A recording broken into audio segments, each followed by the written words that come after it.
इस वक्त जहां भी बैठकर या खड़े होकर ये शो सुना जा रहा है, एक पल के लिए अपने आसपास नजर दौड़ाइए। ऐसा लग सकता है कि सब कुछ बिल्कुल शांत और स्थिर है। हाँ, मतलब जैसे मेज पर रखी हुई किताब या दीवार पे टंगी कोई घड़ी। बिल्कुल। या फिर वो कुर्सी जिस पर शायद कोई बैठा हो। हम्म। ऐसा लगता है कि हम एक एकदम रुकी हुई दुनिया में हैं। हम्म। लेकिन असल में ये ब्रह्मांड का सबसे बड़ा धोखा है। धोखा है, सही कहा आपने। सच तो यह है कि जिस कुर्सी को हम स्थिर मान रहे हैं, वो पृथ्वी के साथ अपनी दूरी पर करीब 1600 किलोमीटर प्रति घंटे की रफ्तार से घूम रही है। और सिर्फ इतना ही नहीं, ये पूरी पृथ्वी सूर्य के चारों ओर 1 लाख किलोमीटर प्रति घंटे से ज्यादा की रफ्तार से भाग रही है। और हमारा पूरा का पूरा सौर मंडल आकाशगंगा के भीतर और भी भयानक गति से दौड़ रहा है। तो विज्ञान की नजर में इस ब्रह्मांड में पूर्ण स्थिरता या रुकना नाम की कोई चीज है ही नहीं। और यहीं से भौतिक विज्ञान की सबसे गहरी और दिलचस्प यात्रा शुरू होती है। जब सब कुछ गतिमान है, तो हम इस गति या मोशन को समझेंगे कैसे? है ना, यही सवाल है। हमारे आज के स्रोतों और नोट्स का मूल आधार ही यही है कि ब्रह्मांडीय स्तर से लेकर एक निर्जीव मेज के भीतर मौजूद सूक्ष्म परमाणुओं तक हर चीज निरंतर कंपन कर रही है, चल रही है। तो इसी बात को डिकोड करने के लिए आज हम स्रोतों के उस ढेर में गोता लगाने वाले हैं, जो हमें बताता है कि चीजें सिर्फ चलती ही नहीं है, बल्कि विज्ञान इस गति को कैसे मापता है, इसे ग्राफिक्स की दृश्य भाषा में कैसे बदलता है और गणितीय समीकरणों में कैसे पिरोता है। चलिए इस गहन चर्चा को शुरू करते हैं। स्रोतों में एक सिद्धांत बार बार उभर कर आता है, गति सापेक्ष है। Motion is relative. हाँ, ये सुनने में आइंस्टाइन के किसी भारी भरकम सिद्धांत जैसा लगता है, लेकिन क्या ये हमारी रोजमर्रा की जिंदगी से भी जुड़ा है? ये हमारी हर एक दिनचर्या से जुड़ा है। गति सापेक्ष है का सीधा से मतलब यह है कि गति कोई निरपेक्ष या परम सत्य नहीं है। मतलब कोई चीज चल रही है या रुकी हुई है, ये पूरी तरह से इस बात पर निर्भर करता है कि उसे कौन देख रहा है और कहां से देख रहा है। अच्छा, इसे एक क्लासिक उदाहरण से समझते हैं जो मैंने नोट्स में देखा। मान लीजिए दो लोग एक बहुत ही स्मूथ हाई स्पीड ट्रेन में आमने सामने बैठे हैं। ट्रेन 150 किलोमीटर प्रति घंटे की रफ्तार से चल रही है। ठीक है। अब उन दोनों के लिए वे एक दूसरे के सापेक्ष बिल्कुल स्थिर हैं। वे आराम से बात कर रहे हैं, उनकी चाय कप में बिल्कुल नहीं छलक रही है। उनके अपने नजरिए से ट्रेन के अंदर की दुनिया रुकी हुई है। हाँ, उनका अपना फ्रेम ऑफ रेफरेंस है वो। बिल्कुल।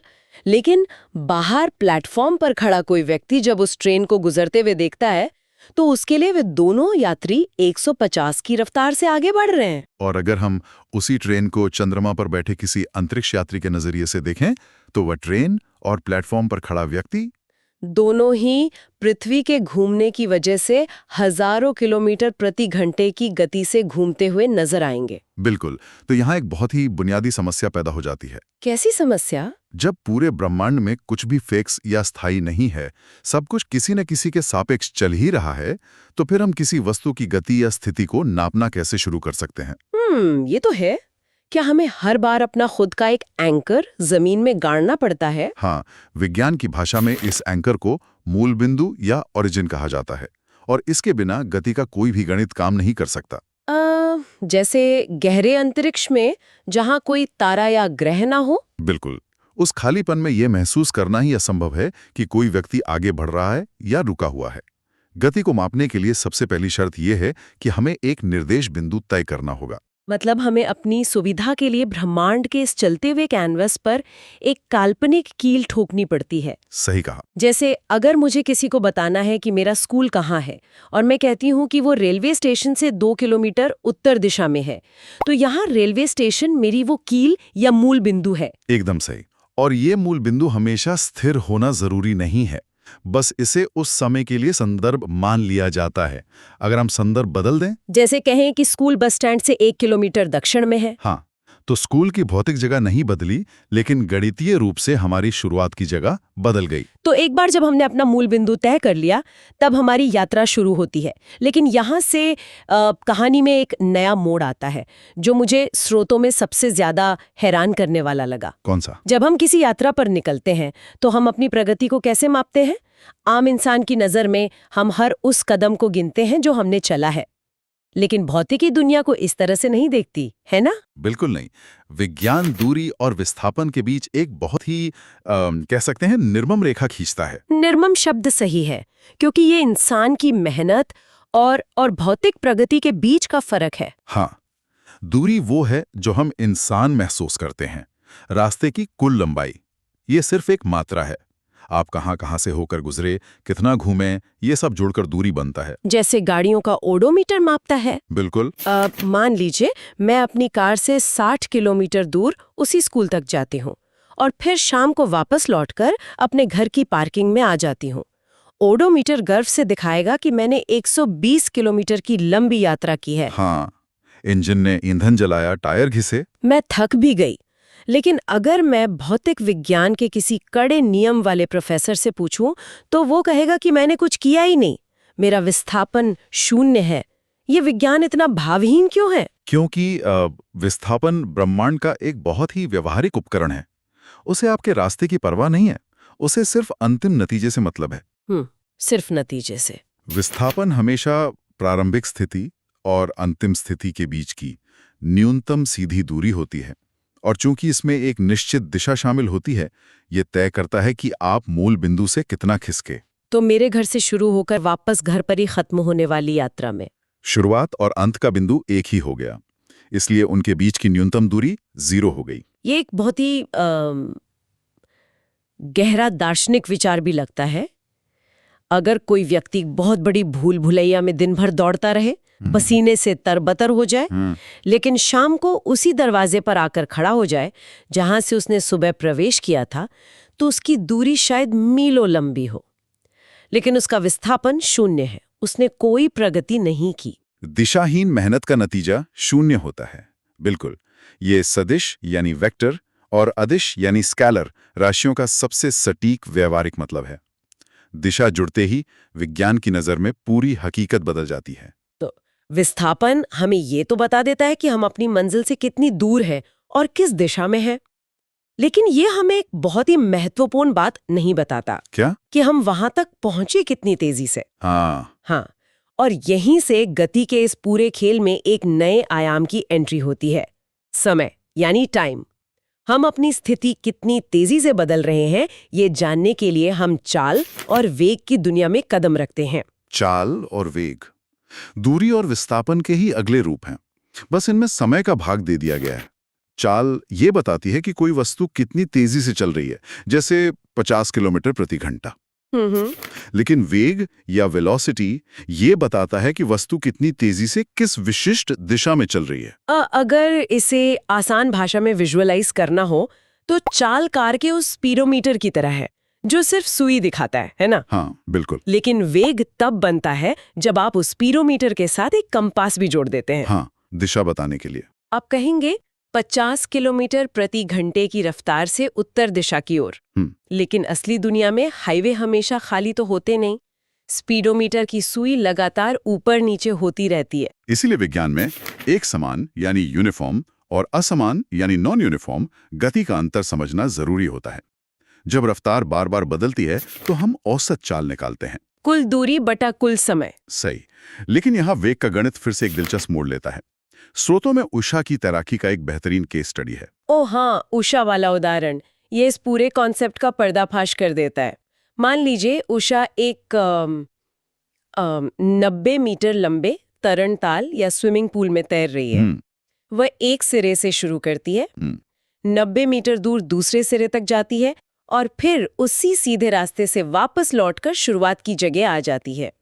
उसे इस पूरी कसरत में 1 मिनट यानी 60 सेकंड लगते हैं। तो अगर हम उषा की औसत चाल निकालें तो वो बहुत सीधी है। उसने जाने के 90 मीटर और आने के 90 मीटर यानी कुल 180 मीटर की दूरी तय की। ठीक है, 80 मीटर को 60 सेकंड से भाग दें तो औसत चाल निकलती है 3 मीटर प्रति सेकंड। उषा तेजी से तैर रही है। लेकिन जब बात औसत वेग की आती है तो पूरा गणित बदल जाता है। चूंकि वेग विस्थापन पर निर्भर करता है और उषा वापस उसी बिंदु पर आ गई है जहां से उसने छलांग लगाई थी, तो उसका कुल विस्थापन क्या हुआ? शून्य। बिल्कुल शून्य। अब अगर हम इस शून्य विस्थापन को 60 सेकंड से भाग दें तो उत्तर भी शून्य ही आएगा। यही विज्ञान की सुंदरता है। दिशा के बदलने और प्रारंभिक बिंदु पर लौट आने से ऊषा का औसत वेग 0 मीटर प्रति सेकंड हो गया। ये सिर्फ कोई गणितीय ट्रिक नहीं है, ये साबित करता है कि ब्रह्मांड में किसी भी वस्तु की अंतिम स्थिति और उस तक पहुंचने की दर को मापने के लिए दिशा का होना कितना क्रिटिकल है। तो अगर हम इस पूरी बात का निचोड़ निकालें, असल जिंदगी में चीजें हमेशा एक ही दिशा में और एक ही रफ्तार से तो नहीं चलती। बिल्कुल नहीं। कभी कोई मोड़ आता है, कभी ट्रैफिक होता है, कभी हम ब्रेक लगाते हैं। जब वेग बदलता है, चाहे रफ्तार के कम ज्यादा होने से या सिर्फ दिशा के बदलने से, तो भौतिक विज्ञान में एक नई घटना जन्म लेती है, त्वरण या एक्सेलरेशन। और यहाँ स्रोतों को पढ़ते हुए मेरे मन में एक जबरदस्त विरोधाभास पैदा हुआ था। कैसा विरोधाभास? आम बोलचाल में एक्सेलरेशन का मतलब सिर्फ गाड़ी को तेज करना होता है। हम कहते हैं ना, एक्सेलरेटर दबाओ। हाँ बिल्कुल। लेकिन विज्ञान की परिभाषा कहती है कि त्वरण वेग में परिवर्तन की दर है। तो क्या इसका मतलब ये है कि जब मैं अपनी कार में जोर से ब्रेक लगाती हूँ और गाड़ी चीखती हुई रुकती है, तब भी विज्ञान की भाषा में मैं एक्सेलरेट कर रही हूँ? अगर मैं किसी ट्रैफिक पुलिस वाले से कहूँ कि मैंने गाड़ी रोकी नहीं, बस उसे नेगेटिवली एक्सेलरेट किया, तो क्या बात बनेगी? पुलिस के सामने शायद ये तर्क ना चले, लेकिन भौतिकी के न्यायालय में आप बिल्कुल सही हैं। त्वरण का अर्थ सिर्फ गति का बढ़ना नहीं है, बल्कि वेग का बदलना है। अच्छा। इसका सूत्र होता है अंतिम वेग माइनस प्रारंभिक वेग और उसे समय से भाग देना। जब कार की गति बढ़ती है तो अंतिम वेग ज्यादा होता है, इसलिए त्वरण धनात्मक यानी पॉजिटिव होता है। और जब ब्रेक लगाते हैं तो कार की अंतिम गति प्रारंभिक गति से कम हो जाती है। जब आप कम में से ज्यादा को घटाएंगे तो उत्तर ऋणात्मक यानी नेगेटिव आएगा। ओह।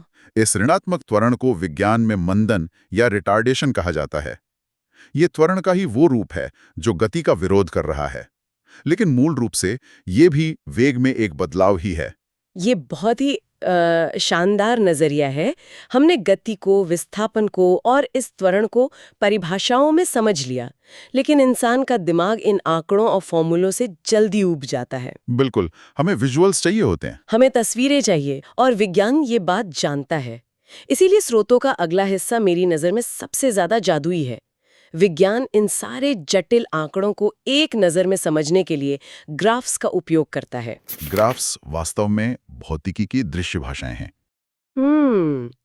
मुझे ग्राफ हमेशा एक टाइम लैप्स फोटोग्राफी की तरह लगते हैं, जैसे किसी वस्तु के चलने, रुकने, तेज होने या ब्रेक लगाने के पूरे इतिहास को एक छोटे से पन्ने पर कैद कर लिया गया हो। सही एनालॉजी है।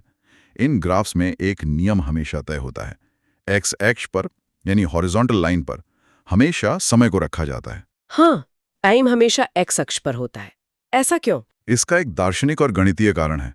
समय एक स्वतंत्र चर है, इंडिपेंडेंट वेरिएबल। वो अपनी गति से आगे बढ़ता है। उसे किसी के रुकने या चलने से कोई फर्क नहीं पड़ता। वो कभी पीछे नहीं जाता। और वाई अक्ष पर यानी वर्टिकल लाइन पर हम दूरी या वेग को रखते हैं, जो समय के गुलाम है, यानी समय बीतने के साथ बदलते रहते हैं। बिल्कुल।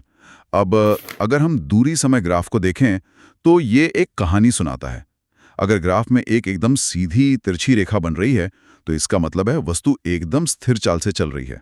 रेखा जितनी खड़ी होगी, चाल उतनी ही तेज होगी। हाँ, और अगर रेखा मुड़कर वक्त या कर्व बन जाए तो मतलब चाल बदल रही है। दूरी समय ग्राफ तो आसान है, लेकिन असली रहस्य वेग समय ग्राफ में छुपा है। VT graph. हाँ, वीटी ग्राफ। ये ग्राफ सिर्फ ये नहीं बताता कि गाड़ी कितनी तेजी से एक्सेलरेट कर रही है, बल्कि ये अपने भीतर विस्थापन की जानकारी को भी छुपा कर रखता है। ये ज्यामिति और भौतिकियों का एक ऐसा संगम है जिसने मुझे हैरान कर दिया। ये अक्सर लोगों को हैरान कर देता है। हाँ, इस हिस्से ने मुझे स्रोतों में सबसे ज्यादा रुकने पर मजबूर किया। उसमें लिखा है कि वेग समय ग्राफ की रेखा और नीचे जो समय का अक्ष है, उन दोनों के बीच जो भी आकृति बन रही है, अगर हम उस आकृति का क्षेत्रफल निकाल लें, एरिया निकाल लें, तो वो विस्थापन के बराबर होता है। पहली बार में ये बिल्कुल अटपटा लगता है। अटपटा क्यों? मतलब क्षेत्रफल तो स्क्वायर मीटर में होता है ना, और विस्थापन मीटर में। एक ग्राफ का एरिया किसी वस्तु द्वारा तय की गई दूरी कैसे बन सकता है? ये काम कैसे करता है? इसे समझने के लिए हमें उस सूत्र पर वापस जाना होगा जो कहता है वेग बराबर विस्थापन बटा समय। ठीक है। अगर हम इस सूत्र को पलटें तो विस्थापन निकालने के लिए हमें क्या करना होगा? हमें वेग और समय का गुणा करना होगा। वेग गुणा समय। अब इसे ग्राफ पर विजुअलाइज करते हैं। ग्राफ में y अक्ष वेग है और x अक्ष समय है। मान लीजिए कोई गाड़ी एक समान वेग से चल रही है तो उसकी रेखा बिल्कुल सीधी x अक्ष के समानांतर होगी। मैं कल्पना कर रही हूँ। अब उस रेखा के नीचे का हिस्सा एक आयत या रेक्टेंगल बनाता है। आयत का क्षेत्रफल कैसे निकालते हैं? लंबाई गुणा चौड़ाई। हाँ, लंबाई गुणा चौड़ाई। यहाँ लंबाई है समय और चौड़ाई है वेग। जब आप वेग को समय से गुणा करते हैं तो गणितीय रूप से आप विस्थापन ही तो निकाल रहे होते हैं। ओह, इसका मतलब y अक्ष सिर्फ एक रेखा नहीं है, वो मीटर प्रति सेकंड है और x अक्ष सेकंड है। जब हम दोनों को गुणा करते हैं तो सेकंड से सेकंड कट जाता है और सिर्फ मीटर बचता है। बिल्कुल। ये कोई रटा रटाया नियम नहीं है, ये तो शुद्ध लॉजिक है। एकदम शुद्ध लॉजिक।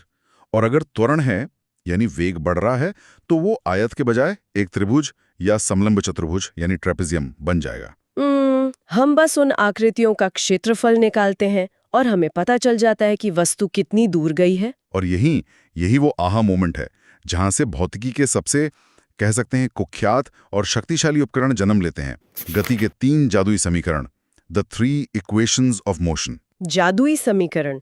जब मैं स्कूल में थी तो ये सूत्र v = u + at, s = ut + ½ at², ये देखने में किसी भयानक मंत्र की तरह लगते थे। हाँ, ऐसा लगता था जैसे बस रट लो। हाँ, ऐसा लगता था जैसे इन्हें आसमान से किसी ने सीधे पाठ्यपुस्तक में उतार दिया हो और कहो कि इन्हें रट लो वरना पास नहीं हो पाओगे। बिल्कुल। लेकिन आज की इस चर्चा और स्रोतों के अध्ययन से ये साफ हो गया है कि ये कोई रहस्यमयी सूत्र नहीं है। ये बस उन्हीं ग्राफ्स की ज्यामिति को अक्षरों में लिखने का एक तरीका है। ये सच है कि अक्सर इन समीकरणों को बिना उनके पीछे की कहानी बताए पेश किया जाता है। लेकिन अगर हम इन्हें ध्यान से देखें तो पहला समीकरण v = u + at कुछ भी नहीं है। कुछ नहीं है। ये बस ग्राफ की रेखा के ढलान यानी स्लोप का गणित है जो बताता है कि समय के साथ वेग कैसे बदल रहा है। और दूसरा समीकरण s = ut + ½ at², ये मुझे अब बिल्कुल साफ दिखाई दे रहा है। कैसे? s यानी विस्थापन, और ये समीकरण असल में ग्राफ के नीचे बने एक आयत जो कि ut है और एक त्रिभुज जो कि ½ at² है, उनके क्षेत्रफल को आपस में जोड़ रहा है। हाफ गुणा आधार गुणा ऊंचाई, ये तो हमने बचपन में ज्यामिति में पढ़ा था। एकदम सही पकड़े हैं आप। और तीसरा समीकरण भी 2as = v² - u², ये उसी ग्राफ में बने पूरे समलंब चतुर्भुज का एक साथ क्षेत्रफल निकालने से मिलता है। जिसमें से हम समय के हिस्से को गणितीय तरीके से हटा देते हैं। बिल्कुल। ये तीनों समीकरण एक समान त्वरण में किसी सीधी रेखा पर चल रही वस्तु के समय, स्थिति, वेग और त्वरण को आपस में पूरी तरह से बांध देते हैं।